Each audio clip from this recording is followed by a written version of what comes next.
And welcome back for the final time tonight. On your screen right there is Dorimo, one of the brothers from Ion. He's up against his brother Violet from the side of Bliss. And look, he had a pretty good game, all things considered.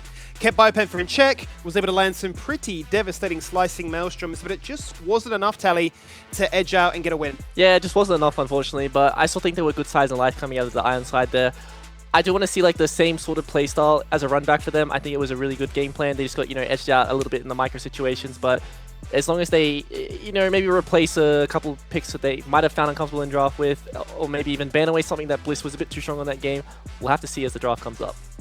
That we certainly will do, and I'm curious to see what kind of adaptations do take place as a result. We always talk about recency bias, and because it is just so fast-paced, so snappy between a game 1 and 2, and it is only a best of 2, there isn't really much time for you to experiment and, drastically run things back. Obviously, we do see very similar comps from time to time. Direwolves, quite renowned for that, sticking with their one style of play. But for these other teams, we've seen variations, be it complete swap-ups from a poke comp into a hard dive comp, or in many cases, even new players coming in to see how they fare. Yeah, and also something to mention is that we finally got to see Aldoric playing a melee support, but I think he had a very quiet performance this game. He, was caught lacking, for a better use of a phrase, quite a few times, overextended or like getting caught out when his team wasn't there with him. But he, towards the end of the game, we got to see the power of like the melee supports when Aldoric is on them. He's very good, very proficient, very good at engaging. It's just that you gotta clean up the early game a bit. We can't see you falling over so much in the early game, and you're just giving over all these kills when you should not be. Well, that's it. Ultimately, it's a case of, yes, my KDA doesn't always look too hot, but because I am playing Leona, I will always be putting myself on the line right to try and empower the rest of the team. You can see, obviously, Styx being pretty relaxed, checking all his DMs, realizing, no, you know what, League of Legends, far more important than locking that one in. So he's zoning, he's ready to rock and roll. Obviously, very sad that Israel isn't too strong right now, but I'm sure it'll get buffed. I'm sure Mr. Freak will look to empower that later on. But Jhin, I suppose, is the big one that we've yet to see today, right? It's been permanently banned, and then it's almost like the changing of the guard. Last week, Caitlyn perma-banned. This week, Jhin. Yeah, when I think of Styx right now, I think of Jhin and Kate. So, like, Bliss decided to ban one and pick the other, and he's, forced into picking the Varus. Bliss drafted a comp that is a bit too tanky for the lethality of Varus to deal with, and we saw, like, even though he was having a really good performance on the Varus, he was so fed, he just wasn't able to, output the damage to take down these strong bruises. Like, he can't really deal with these flanks coming out of Bio and Harry. He just couldn't really perform in that game. So we'll have to see if he wants to run it back next game, or he wants to play for something completely different into the Caitlyn, or even if they want to remove it from the game entirely. Well, that would be a little bit crazy, wouldn't it, if we were to actually kind of forget about the mid lane bans, because that was the targeting in that first one, wasn't it, to make sure that Harry was a little bit uncomfortable. Didn't look it. Perfect KDA on the Yone, going for that very tanky build. Does that mean we get a bit of a shift then going into this one where AD carries become the focus? We've seen that in the past, right? I forget which game. I think it was like a Raze Lemus matchup or something along those lines, maybe even Raze Violet, where we've just had like every single ban towards AD carry, and you just start to wonder, well, what's left? What else can they pick? Yeah, like, who has the deeper champion pool? That's what we always got to think about in draft.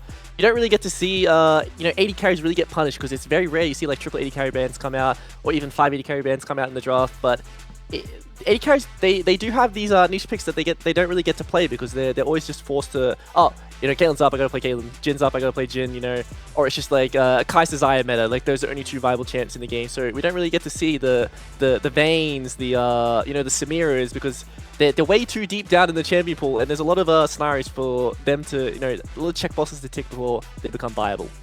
Well, that's exactly right, and we talk about some of the sort of pseudo buffs of like, always the mismatch between what is live on the servers and what you're able to actually achieve then by playing on, scrim games and obviously in stage games, right? The patches being behind. Sometimes all it takes is a new skin to come out, and they're something like, you know what, this champion, broken. Nothing's changed. Yeah, exactly. But they just think, I look cooler. Or the one that always gets me is like a champion gets like plus 5 AD. Now it's like S++ tier, and you're thinking, but how? Like, has somebody actually sat down and gone, wait, let me just map out the math. Yeah, this is actually quite strong. I don't know why you've not been playing it for like the last few patches. Okay, to be fair, on junglers who receive like the plus 380, plus 280, like that adds up, because you do 100 auto attacks in the jungle, that's an extra 300 damage. You've just sped up your clear so much. But like for laners, you don't have that same uptime. So like if you see like a Caitlyn got 280 buff, it's not a big deal. You see Graves get a 280 buff, it's a pretty big deal because, you know, his clear speed might be improved by like 5 to 10 seconds, which is completely, it's a game changer when it comes to jungle tempo. What it is. I mean, how many times have we seen already at this split where junglers have gone for the invade to try and counter jungle, and they've been a couple seconds too late and they've lost. I think the perfect example was that Belveth-Viego matchup, right? The fact they came just a little bit too late, lost it, and the game completely ballooned out of control as a result. Bit of a delay. I feel like I've said that a fair too many times tonight, but unfortunately, the game has crashed. They're remaking, they're getting themselves back into the lobby, and we can get underway again. And if anything, it's almost like we've segmented the LCO into its own little second show of like story time with Tally and Skimmy. Yeah, I think we've had every single like possible technical failure tonight. I think we've had internet, we've had a computer crash, we've had the game crash. Like, what's next? We're gonna have like a natural disaster. Oh. Let's touch wood. I'm looking for wood right now. Touching. Let's not have that. I tell you what, though. Funny story. Well, maybe not really that funny, but like once upon a time when I was living back in New Zealand, I was living in Christchurch where all the earthquakes happened. Look, I'm not leaving my computer. The house is shaking. I'm locked in. I need whatever it was. I was like playing a game, a dungeon, a ranked match, whatever it was. I was just like, well, you know, this LP's more important. Maybe that was what was going to be added on my tombstone. But either way, all of that yap gets us back in to another draft, and it is Ion this time on the blue side, and we'll get to see if much shifts as a result. Yeah, I'm curious to see what Ion prioritizes on the blue side, or whether it will be the Caitlyn. The Jhin is also left up, so like this is Stick's his champion on paper right now. You know, with the Ezreal being gone, we have to wait until 14-12 before we see those buffs come through, or whether it is the Corki. Corki was left up last game and it went through the entire draft, so this could be a new look for Ion if they do want to prioritize this champ that had so much success in the first week. And I'm curious, actually, as well, whether or not this is going to be a true flex, or if it's only really one player that wants to try and lock that one in mind. We keep discussing these flexes, but we've yet to truly see it for some of these champions. But that's all right, because there is still plenty of time for the split to carry on, for the meta to evolve. Jhin, as well as Caitlyn, both up, and Violet actually prioritizing the Caitlyn. Yeah, I think that he's just going to keep looking for these strong laners. Like, when I think of Violet, he's... in history, we would say, like, oh, he's going to play Tristan, he's going to play Xayah, he's going to play like, these very combat-heavy 80 carries, but, like, I think, like, he's grown into a player who prefers to play, like, the, I'm going to, you know, bully you in lane, I'm going to play Caitlyn, I'm going to play Ashe if you leave them up, and I'm going to, you know, generate a lead because I'm very confident in my positioning to be able to, you know, navigate team fights, even though I don't have the same ability that those other safe 80 carries would show. That's exactly right. If you're winning early, then the mid-game woes of a Caitlyn just simply do not exist. That's for Bliss. They're going to be quite happy to run it back and lock in the Caitlyn and Italy pairing once again. Does this mean that we're going to get Leon in the bot lane one more time? Or is this the red side Aladoric buff we've all been waiting to see? Does he get to scream down the mic to his team, to his coach, save that 5th pick for me? Let's see what Iron decide to lock in. And they're going to also stick true to their guns of saying, yep, Maokai was the pick for us last game. It worked. It did its job. We want to make sure we still got that vision control to allow us to be as aggressive again in game 2. But this time with the Corki, not as easy to link up with that Tristana. I think it's pretty hard to go past Nolus here. Like, what they've shown in the first 2 champs from Bliss is just very susceptible to the engage. Or if they do want to lock in the Jhin right now and break that flex, and these 2 champs they consider to be extremely strong, more than likely, we'll see the, you know, if Bliss don't decide to go for the mid pick here on 3, that we're going to see the blanket cover bans coming out for the Corki in the mid. I think that Corki as a mid laner is very strong, but it's like pretty similar to before. It is susceptible to those like very strong lane bullies. You're going to have to play that more scaling Corki. I think that the Triforce crit build is probably something we'll see coming out of Jovi, as I believe it's a much safer build. It's a very easy to navigate lane with that extra health coming out of the Triforce components, you know, running fleet, much safer. We'll have to see what matchup they want to prioritize here. That is a very good point, because whilst you're discussing the Corki, Ion took the gamble, said, yeah, the Jin's up, we have to go for it. It's just too good to pass up, so the flex is no longer there. Wanted to guarantee that one before it goes away in the second ban phase, and then a bit of greediness actually from Bliss to say, well, we've got the Caitlyn. You normally pair that with the Lux or the Morgana. On this occasion, we're going to run it back with Ashe, that's received countless different touch-ups over the weeks and months to try and almost shift it out of being a support. It's going to be there, incredibly annoying, and they're going to make sure that they had the best time in lane by removing the hook champions in Blitz as well as Nord. Yeah, so this is the one of the problems with that Ion not taking the Nolus himself there to deal with the Caitlyn and the Nidalee. Bliss have decided to pick their support, ban out the two, hook champs that are really punishing into the susceptible bot lanes. And what can Ion really play here? Their only answers are like the Rakan, the Rel. They don't have the same kill threat onto this very, very heavy bully lane. So we have to see what Ion want to go for, because this is going to be a very rough bot lane for them. Speaking of the Nikorki matchup, you mentioned before some of the different builds. Obviously, they've gone for a Yone ban as well as the Cassante too. What would be your preferred matchup into this? Are we thinking like more globals, more laning pressure? I'm thinking like Twisted Fate, LeBlanc, for instance. Well, I mean, knowing Harry, like he wants to play lane bullies. Like I think LeBlanc is a completely fine match for the Corki. Corki doesn't really have the same, I can sit back and farm with rockets, because you're not going for that like high ability haste build. You're much more about auto attacks. You have to be short range. You have to be trading all the time. And LeBlanc is someone who has such low cooldowns now. Is a really good abuser of the sudden impact changes with the extra true damage on spells and auto attacks now. And I think that's going to be a rough lane for Corki. I expect that we're going to see like probably a Hex Drinker Rush coming out of Doemon. This is like a very Chovy-esque, Corki build. Very scaling heavy, but, you're not going to have to interact with a double AP mid-jungle if you just, get the Hex Drinker, go for a Triforce, be a very tanky bruiser of Corki in the early game. Just survive, just do whatever it takes, try and delay your scaling condition, but make sure you actually can reach that scaling condition at the very same time as well. Ion locking the Leona, they want more aggression, they want even more by hovering the Akali. It does become a bit of a case of saying, how much do you really need? They switch it at the very end and say, back it up, let's go for Rumble one more time. That was banned. And this certainly is one of Doraemon's best. Yeah, we've seen how good he is on this champion, and now that he gets to play this champion into a very, very squishy team comp that Bliss is showing, more than likely we're going to see Bio, take the tank tax. He's happy to do that. I think that Bliss's team needs some sort of front line. They are so squishy, and it's very, very, very hard to play these kind of comps to a very high level, because if they mess up once, they get punished extremely hard. It's very easy for Ion to, if they find one kill, they can find multiple, because the side of Bliss is so squishy. And if they mess up in the early game, if this bot lane falls over before they can really, create a lead, create a CS advantage, get these tower plates down, it's going to be very easy for Ion to play these team fights. But doesn't it also feel, Telly, a little bit like deja vu? Bliss in game 2, they just say, you know what?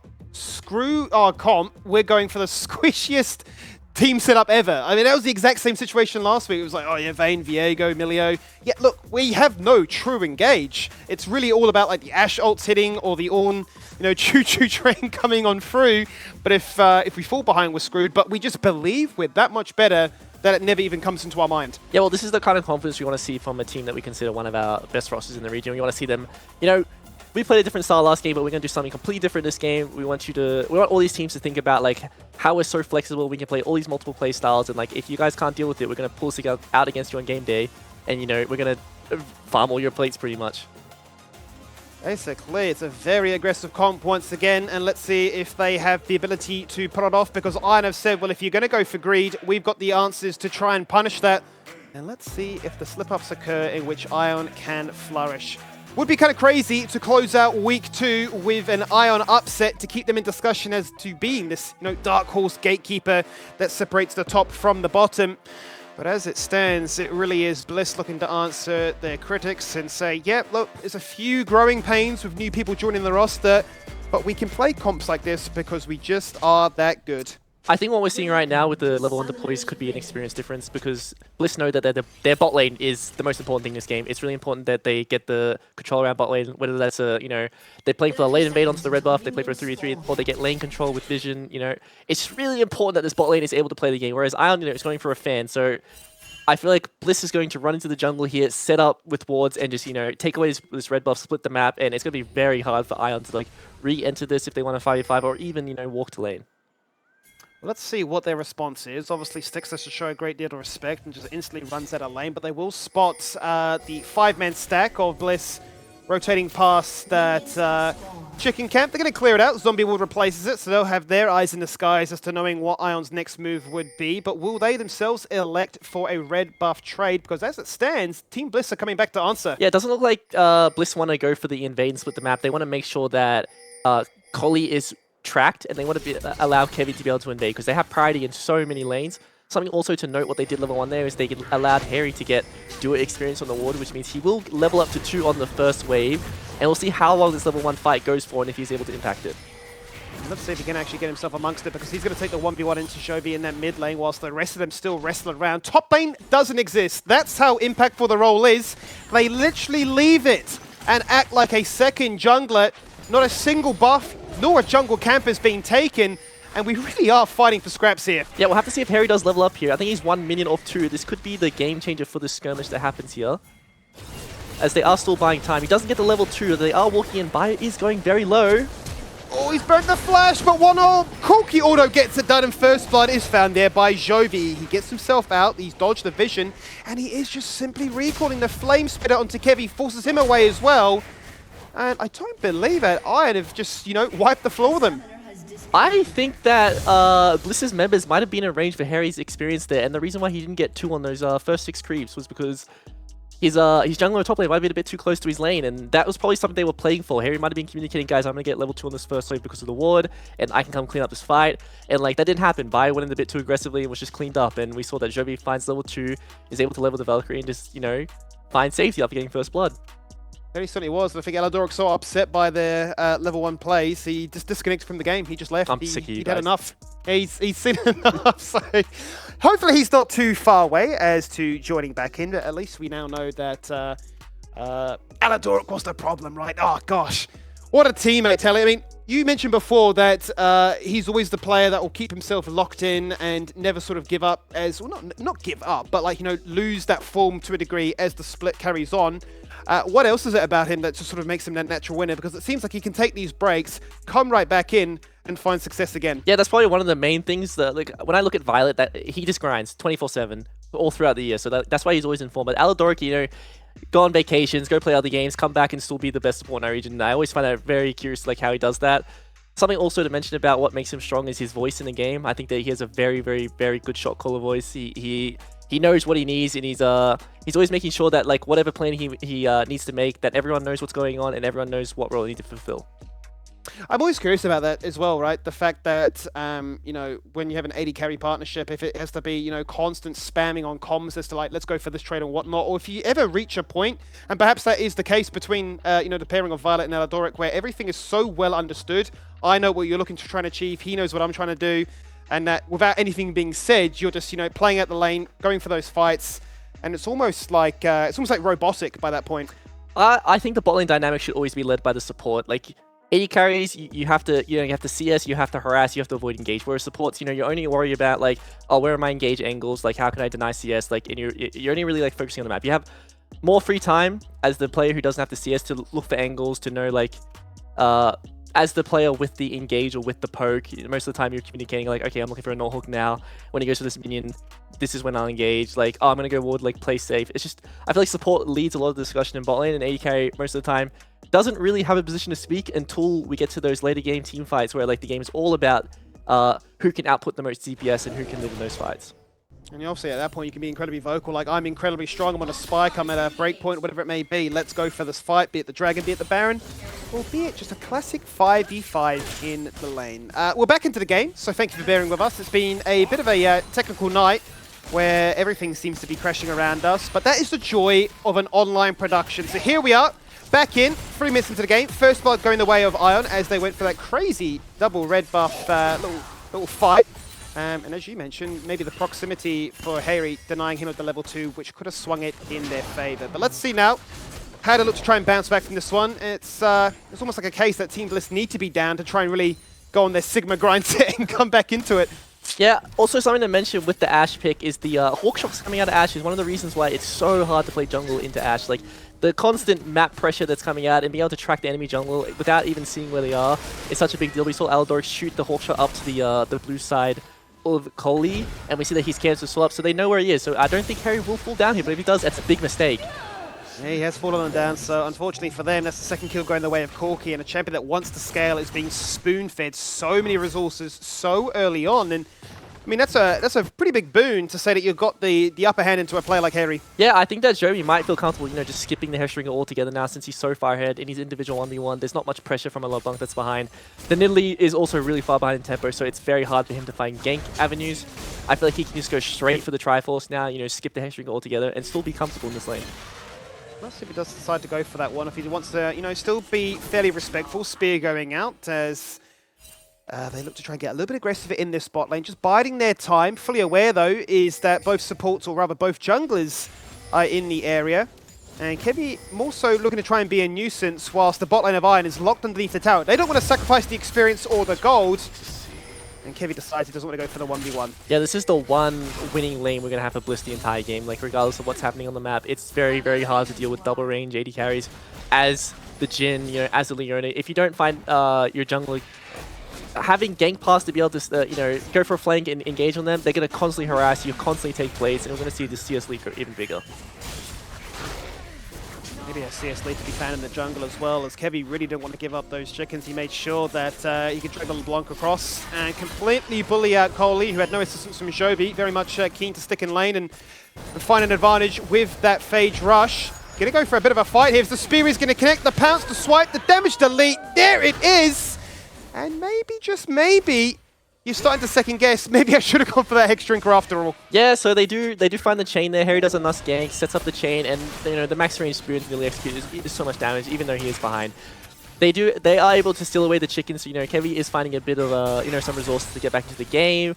I think he's going to be fine from this point going forward. The Coley can't really punish the matchup in a 1v1 like it is the Maokai. It's more about like stemming the bleeding from a very, very high and strong early game tempo jungler. It's all about, you know, going even is very good for Maokai because it's much harder to play the mid lane in the mid game than it is, you know, the point and click CC. Yeah, certainly a valid point there, as won't be too upset by it, but will certainly be keeping his eyes as to where Bliss look to try and find the next advantage. You saw the hookshot once again, keeping complete tracking as to Joby's reset back into lane, and as to where the Maokai was along his Miri jungle journey.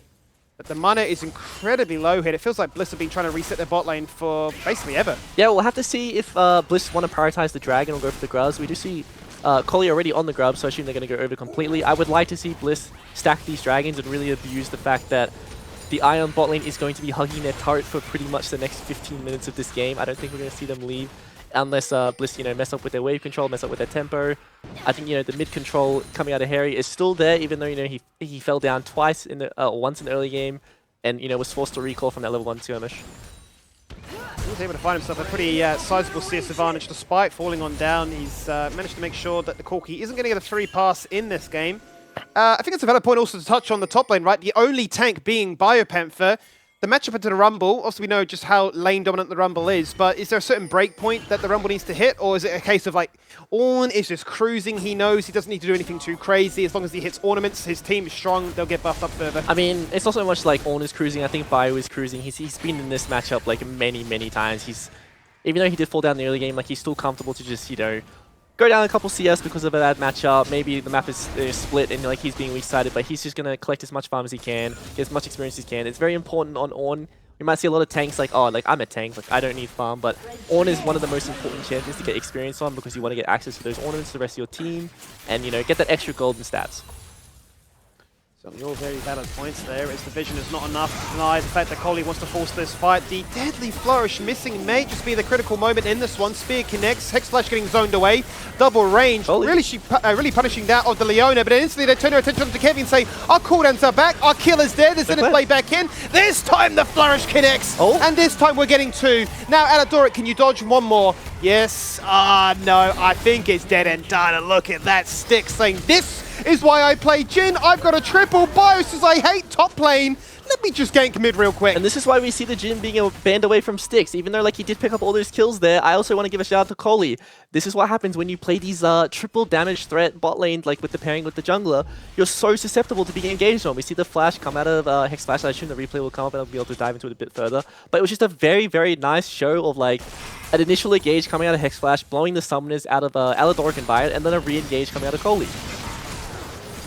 See it once again, right? It's the initial cleanse out of this one. Kevy feeling inspired, yet Spear connects. Surely this is the go-to button, but then getting a little bit baited, I suppose, by the Jhin trap and then the ability for them to re-engage. As you mentioned, a Leona and a Maokai, you can't mess around. Yeah, that level up clutch coming out of Coley getting the kill on Kevy allowed him to get level 6, so he can throw the Twisted Advance down onto the enemy team, and it's very easy to pick up such squishy champions at that point.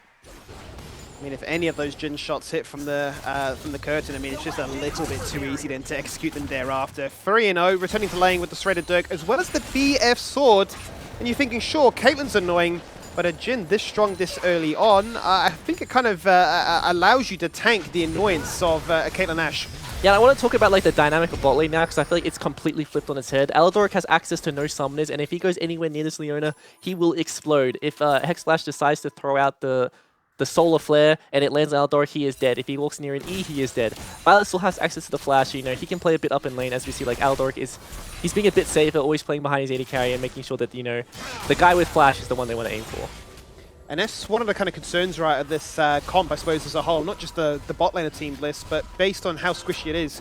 If you're not being aggressive, you are just simply losing, right? So it's a growing pain of, well, what happens if Iron find themselves another kill, a repeat ganker, exploited window in which you don't have the flash? Things could go pear-shaped very quickly. Yeah, definitely. This game can absolutely explode. I wouldn't be surprised if we do see a lane swap come out, and I think that's what we are seeing here. Bliss knows that they are very susceptible right now in the 2v2, and they want to avoid this as much as possible. This also benefits Biopanther. He would rather both top laners not farming. That's going to benefit him in the long run. He just wants to get experience. He doesn't really worry too much about the gold. We'll have to see if the bot lane match does come through. I think that Ion will see the bot lane coming top here, and we'll see what Styx wants to do with his timer here.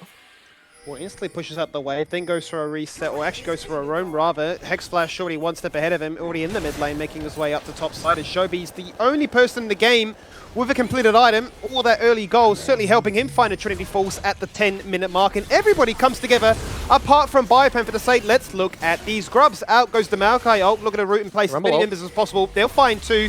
There's the Solar Flare, and an Equalizer on top of your head. Aladoric, that was your concern from bot lane. You're going to find the same outcome here in top. And the bot lane of Bliss ceases to exist. Kevy so squishy realizes, well, what else can I do? I have no engage. I have a single heal. Is that enough? No, it's not. And a blue buff Corki just gets even stronger. Yeah, and Bio has no TP there. We see, if you looked at the map, he did position to walk towards these grubs, but he hesitated and decided to commit to bot. He knew that he wasn't going to have an impact on this fight. Just decides to get as much gold as possible. We saw Styx was rotating there, and they don't even need him. Joby has hit his power spike in the Triforce, and I think he's pretty much unmatched in the DPS he's going to output right now, and it's just going to get better for Ion as time goes on. Another situation where the early game is looking a little bit worrisome here for Team Bliss. I don't think they have the same luxuries as Game 1 with their comp to really bail them out of this this odd situation. Once again, it's just a Maokai ultimate. That alone is just finding so much value. Yeah, this is the strength of Ion's comp, is that when the Maokai ult comes out, who's going to block it? Like, if Bio's not there to eat the CC, like, who's going to block it for the team? If it hits multiple members, they're all going to die. Like, the CC will stack up, and the damage coming out of the Ion's carries is unmatched right now. Yeah, it certainly is. The range, it's all too much. Replay into... Yeah, have a sip of tea there, mate. Yeah, you've earned it. We love a tea. Look, your Corki is certainly blowing away the competition. And I do wonder if Shobi was able to take away this Game 2 for Ion, whether or not that puts him in contention for back-to-back MVP performances. Obviously very early days, and it has been not just him answering the call, but certainly it is nice to see, you know, these players just not be too phased by the opposition. Yeah, definitely. I also would like to touch on more about Bliss's comp. I think that these are this point in the split is the time you want to bring out these kind of comps. It's not all about like, okay, let's play as Zyra Khan from week 2. It's about improving as a team, playing these difficult to you know, operate comps, learning, improving as a team, and then like getting closer towards playoffs is when you want to start locking in like, okay, it's Zyra Khan time, it's Azir time. Let's just run back the stuff we know. If they get to add more to their repertoire, they improve as a team, and then more teams have to worry about what they can draft. But as you can see how this game is going, it's so hard to navigate these comps when you fall behind. So does it almost feel like a conversation of we could lose early in the split to win later because we have more depth in our champion pool, our comps, and when best of 3s, best of 5s become a thing, we just have that extra advantage. Yeah, absolutely. It's I think it's way more valuable to try out stuff on stage. In the end, getting to playoffs is all that matters. If you're the better team, you're going to win regardless of what happens, and you should have confidence in yourselves to, you know, be able to perform even though you dropped early games in the split.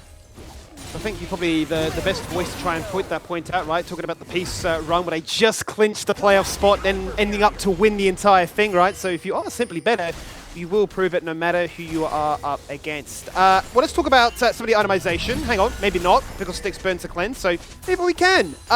No Magic Mantle here for Joby. Is there still a world in which you want to build the Hexdrink a second, or do you think he's just so strong now he can fully greed? I think he should definitely itemize towards the the Hexdrink install this game. There's too much value.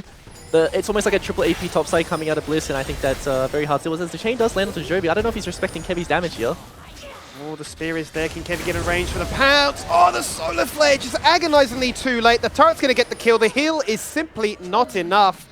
The only upset there is it's Hex Flash that picks up the killing blow. Yeah, the one saving, not the one, but another saving grace for Bliss right now is the fact that Jovi keeps falling over to these ganks, and I don't think he should be playing so aggressive. I think he should be more on the back foot and allowing, you know, Harry to play for that priority. If they're committing so many numbers to mid consistently, he keeps falling over to these ganks, and I think that this extra goal in the pocket of Kevy and Harry could change this game around for Bliss. Let's see if that is the difference maker in this one, because you are certainly looking for some of that late game wisdom to come on through and shine to success again. That's why we had to wait till last game, right? It was about 20 minutes. The game was dead even before Bliss really came into their own. And as it stands, much to your point, it is Harry right up there. Only a few gold behind that of Styx, who has those 3 kills, has the only champion bounty. Harry, I mean, his KDA looks nothing alike compared to that of the Jhin, but look, he's up there. He's going to be that beacon of hope, and yeah, no doubt you're going to be looking to try and rally around him. Yeah, I think Harry's doing a really good job. Even from last game, this game is very similar. He is fighting from the back foot from the get-go. Like, something unfortunate happened in his lane, like level 1, level 2, and he is, you know, forced to play for a more defensive position. But I think he's showing like how strong he is as a laner to be able to come back into the game, to be able to set up ganks and to, you know, stabilize bleeding, which is happening in his lane. Out of the lane we go. A turret is now finally found, the first one of this game, going the way of the boys in pink. As we look towards the second objective, 14 minutes, only a single Drake has been acquired. Collector now being picked up by Violet as he looks to run back to the mid lane to see if that second Drake is being considered. But it's a bit of a split map at this stage, as Jovi's flanking from the other side, making sure that nothing can be done when it comes to picking up the Heralds. And mid lane control once again becomes the focus as Ion reigns supreme. Yeah, once again, like, this team is also very good at sieging. It's very underrated, the Mako. You throw it down when you go to hit a turret. If anyone's standing up a bit too close as you're sieging, you know, it's very easy to follow up with that poke. If you chunk people out, it's very easy to hit turrets after that.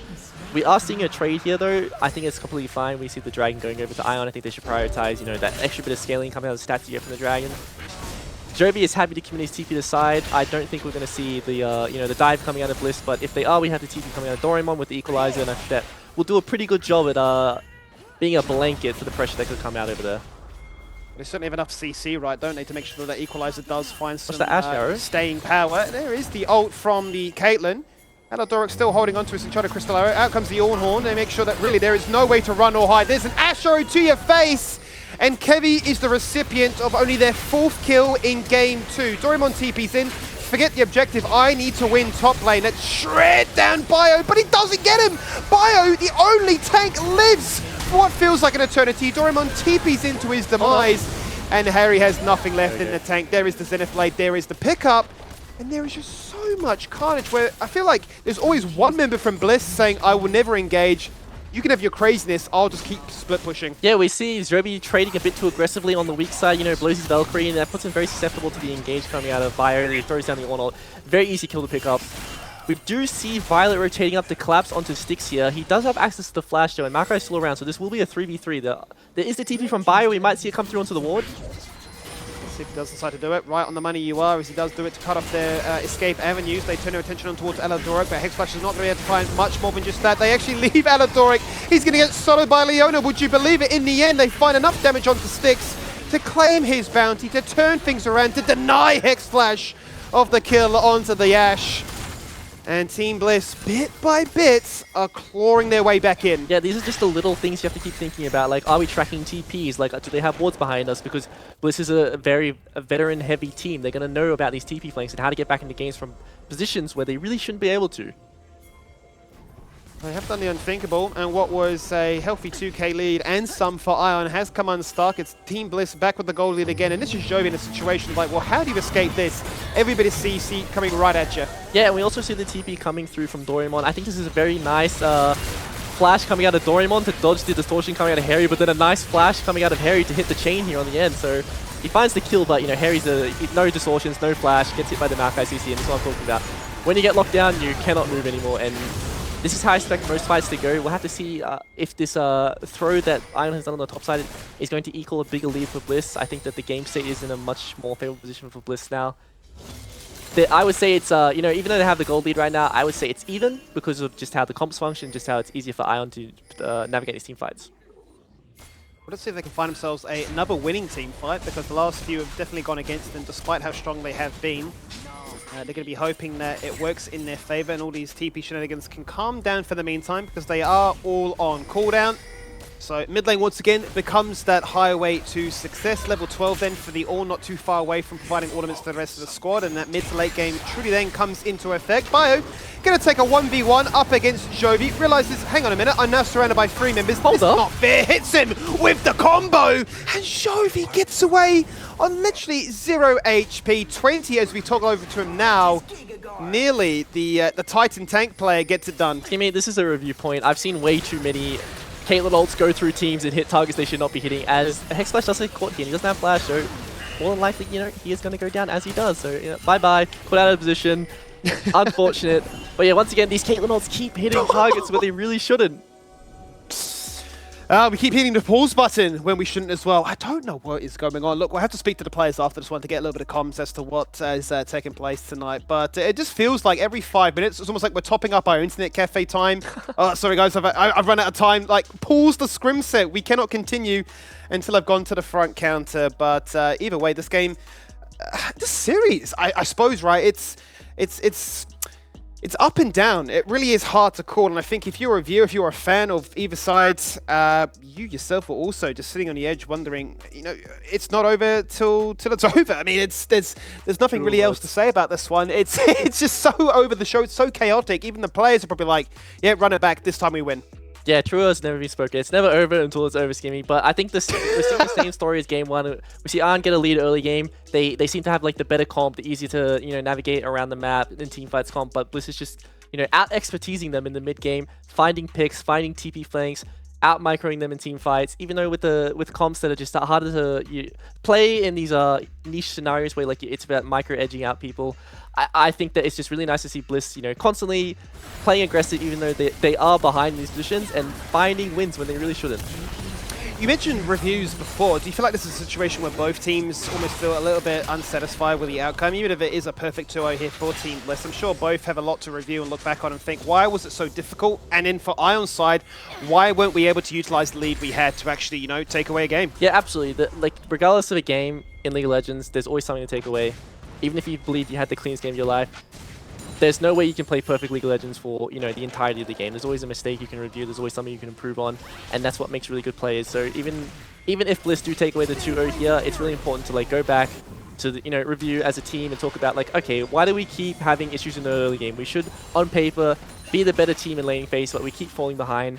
What do we need to fix?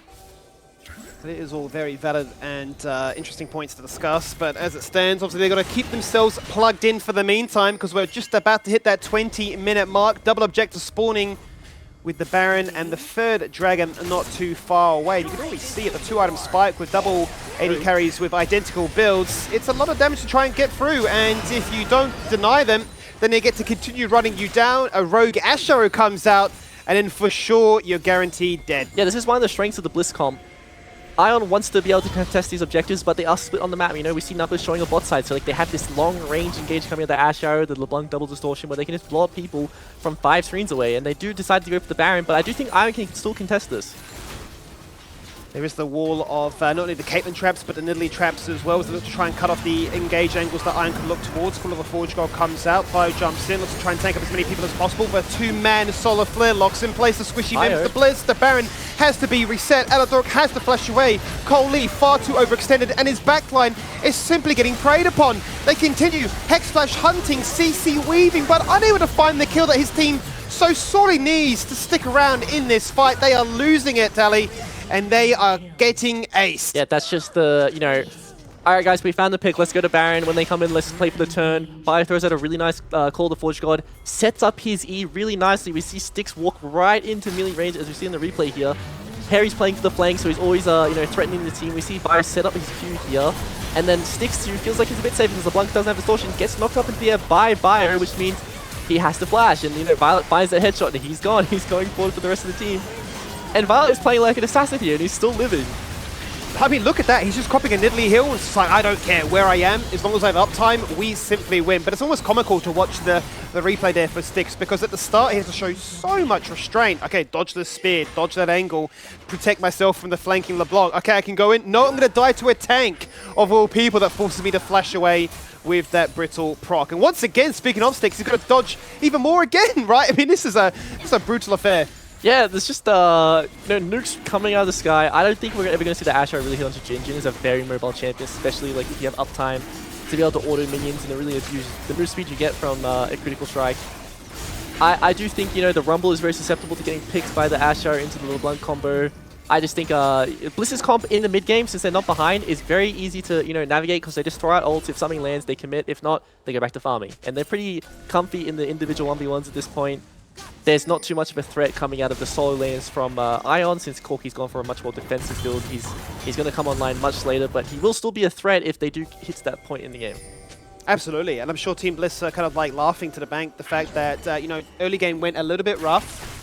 But they've got no split side lane pushing members of Ion that they have to worry about. They can consistently entertain the idea of, we group up mid, we force fights, we wait for cooldowns, and we do it again. Aladoricon CD says, here's my Ash arrow. What are you going to do? Hexflash says, I will just die. Doesn't even bother to burn the flash. No chance to hit that solar flare. They'll have to wait to cast that next game. The fight just continues and Team Bliss reigns supreme. The equalizer is fantastic, but Bliss are able just to simply sidestep it and once again turn their sights towards Baron. Yeah, Ion just want to walk up and contest the wave because they need to get some vision on one of these objectives, and no summoners on their mobile carry. And once again, like, here comes the Ornalt, here comes the Asher. It's so easy for them to just, you know, take over the game when there's no summoners. Harry is going to fall down here most likely. Oh, no. In the end, he does finally burn. You thought to Leandri, surely it's done enough. And Doraemon says, I absolutely have. They'll find a tower. They'll find that as a silver lining. And they might just find another kill as well. So easy as you like it. Answer back with the Caitlyn ult with 2 items done. It hits like an absolute truck. Even more so now they have the Baron online. I did not expect that to kill him, honestly. That is a lot of damage coming out to Caitlyn. I was like, oh yeah, Corki doesn't need to block here because it's not going to kill him. And then, yep, bye-bye. But yeah, once again, like, if we do see the replay come up, we're going to see pretty much what a really good team does when they set up around objectives. You know, they come from multiple angles. They abuse summoners. We see Fire pretty much solo sticks out the fight here as the rest of the team is killing Hexflash, who got hit by the arrow. And then, like, it's so easy for these mobile champions to just run out of the fight. We see a really nice equalizer coming out of Doraemon, but it doesn't really matter because the entire team of Bliss can just, you know, walk away. They can. It's almost become a little bit too easy for them, right? The fact that they can just continue to group up with the rest of their team and say, yeah, I'm loving this. This is pretty chill. There's nothing needing to be too concerned about because they keep entertaining us with these 4 5v5s. And, like, I mean, once again, it's a case of if the TPs aren't there, what more can they do? This Ash ult is being used off CD for good reason as well. Knocked up against the wall. Hexflash has nowhere to go. The second time in a row, cease it into oblivion that none of his kit can be utilized. It's really unfortunate to be Hexflash this game. He needs to walk in to get wars, and constantly he's just getting an Ash arrow to the back of the head. And the rest of his team can't do anything. They can't stay there and be like, all right, we'll save you. Because they don't want to be around when the Ornalt comes down. They don't want to be around when, like, the LeBlanc goes for a flank. They're out of position already. It's more important that their carries are able to keep farming. And maybe if something works out their way and they're able to stabilize this game, get back into a position where they're able to keep scaling.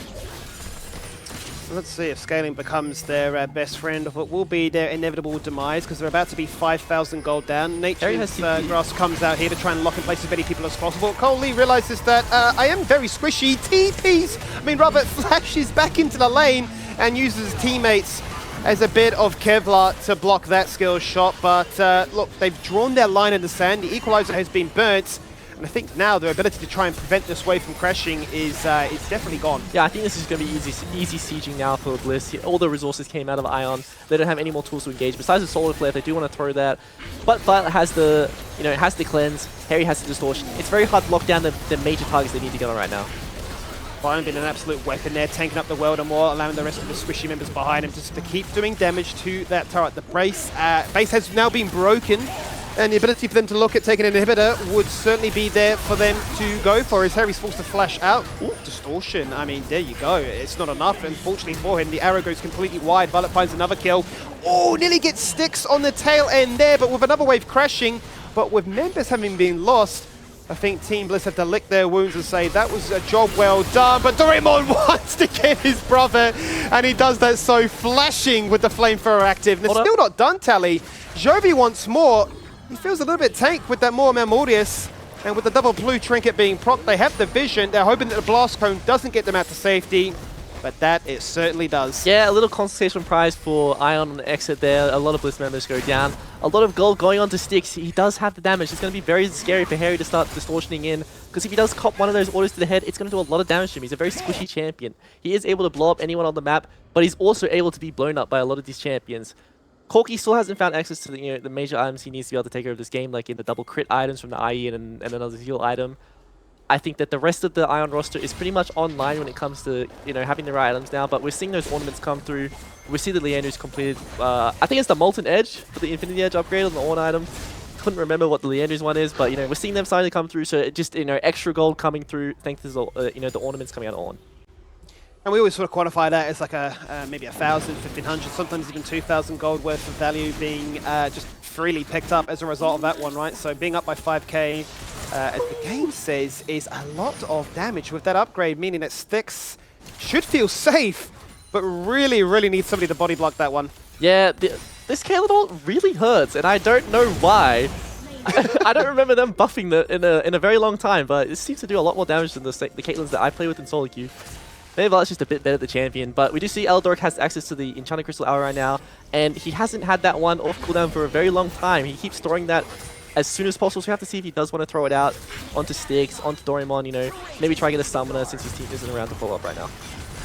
Yeah, really look to try and see if they can force anything out of their opposition to make it easier to besiege yet another lane as Ion get corralled into another position in which they don't really want to face, right? They don't have any other lanes that they've been able to push or pressure to play around. Jovi obviously attending the bot lane based on the supers crashing, but is eventually going to be called back to prevent this second base part being broken apart now as the wave of Caitlyn traps get planted on down. Is going to be Team Bliss sitting their lines and saying this is where we want to try and make our final stand. Violet is the one that falls on down initially, burns the cleanse, but it wasn't enough. There is the chains, there is the ability for Harry to try and get out of that curtain call, but Biopanther next on the menu. Zenith Blade connects to Bellow's Breath to make him unstoppable. He isn't going to be CC'd just yet, but it's not going to stop him from falling on down. Coley gets it, and now they need to rely on both the saplings and the blue trinkets to pursue these kills even further, but I think they've just run out of juice. Jovi agonizingly close to falling on down. And with the Baron being up in about 20 seconds, this is a close affair for both teams. Yeah, I think Violet just got tagged up there by the bouncing grenade, which meant the Deadly Flourish lands, and Hex Flash, as soon as he sees that little window to engage, pulls the trigger. Really nice job by him to, abuse Violet not having summoners right now.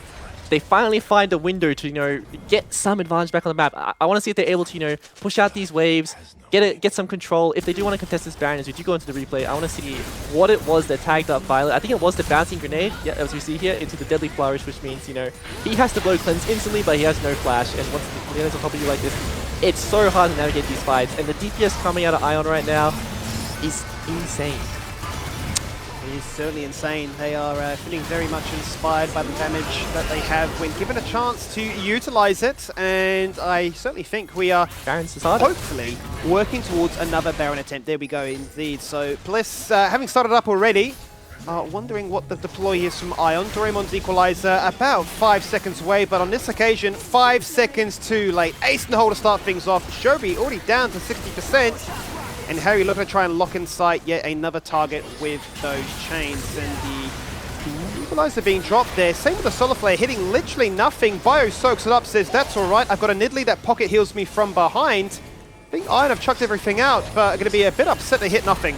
Arrow does land on the Collie here. Let's see if they're going to follow up. I think it's very hard. The Call of the Forge God's almost off cooldown there, so watch Biopanther. There it is, off cooldown, instantly used as a result, hits one target, and that's all they need. They've opened up the base now because they've removed one of those crucial base defending members in the Maokai. Question becomes, what do you want? Do you break open through mid, or do you run straight through bot, look to try and wrap this one up after down for 35 seconds? The spear, the Caitlyn damage, it's all just ramped up to an oblivion point where it's just too much to bear. One turret falls on down, working their way towards a second, but Bio's about to die. Jovi's done just that, the Crypt Bloom effect coming online, and now they start to wonder, well, can we still siege? We have no front line. I think they are able to still siege, but they shouldn't play for the game end anymore. With Bio going down, it's very hard to end. They need a miracle to happen there. Arrow is up from Aldork though, so they might look one last time. They might have to wait and see what they can find with this one, because the Solar Flare locks on place. Kevy, the Asher returns it around. There's no backup for the Leona that was running on. He's burning on down, but the self-heal proves to be enough. and sticks with the curtain call, was unable to find much more than Violet. just that. It's a quadra kill, make it the Penta as they get an ace to close out week 2 in classic Violet fashion. And that's a player who knows his limits. He flashes forward as soon as he finds that one kill, and he's just absolutely one-shotting everyone and take them out of the game. We were talking about how long we were going to have to wait until we're going to see Violet, you know, the pentakill extraordinaire, find his first penta. But it's only in the second week and he's already got his first penta.